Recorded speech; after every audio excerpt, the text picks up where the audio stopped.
Hi friends, இந்த video வந்து Monday evening எடுத்தது. சந்தைக்கு போயிட்டு வந்தோம். போயிட்டு வந்து ஜாமான் வாங்கிட்டு வரும்போது பார்த்தா கொத்தமல்லி தழை நல்லா தளன்னு இருந்தது. ஸோ ஓகே, கொத்தமல்லி சட்னி அரைக்கலான்னு பிளான் பண்ணேன்.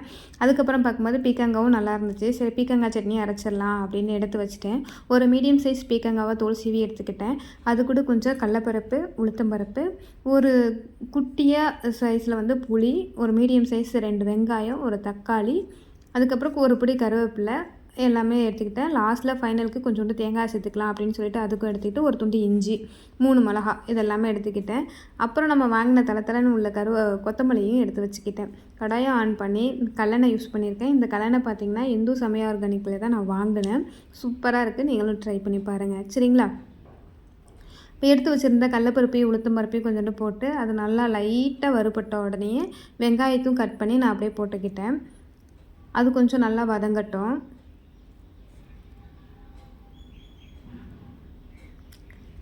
ஒரு லைட்டாக கிளாஸ் பதத்தில் வந்தோடனே நம்ம வெட்டி வச்சுருக்க தக்காளியும் நம்ம போட்டு ஆட் பண்ணிக்கலாம்.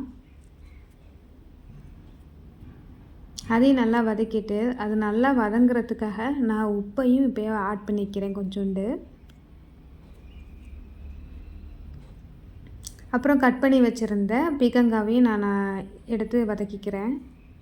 அப்புறமா அந்த துண்டு இஞ்சி வச்சுருந்தோம் இல்லையா, அதையும் போட்டுக்கிறேன். 3 மிளகா, காரத்துக்கு ஏற்ற மாதிரி மிளகா போட்டுக்கோங்க, அதையும் போட்டுக்கிறேன். அப்புறம் அந்த புளி இருக்கு இல்லையா, அதையுமே வதங்கும் போதே போட்டுக்கிட்டால் கொஞ்சம் நல்லாயிருக்கும். அதனால் அதையும் நான் இப்போவே போட்டுக்கிறேன். ஒரு பிடி கருவேப்பிலை இருக்குது இல்லையா, அதையும் நான் போட்டுக்கிறேன்.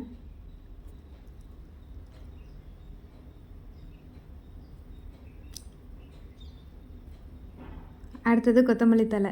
அந்த கொத்தமல்லி தழையை அப்போதைக்கு கிள்ளி போடுங்க, அப்போ தான் நல்ல வாசனையாக இருக்கும்.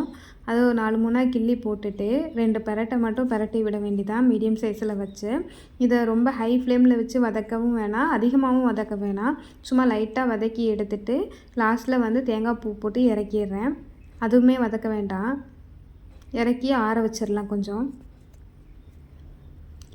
ஆறினோடனே அது ஒரு நம்ம மிக்ஸி ஜாரில் போட்டு அரைச்சி அதுக்கு ஒரே ஒரு தாளிப்பு மட்டும் கொடுத்து இறக்கி வச்சுக்கலாம்.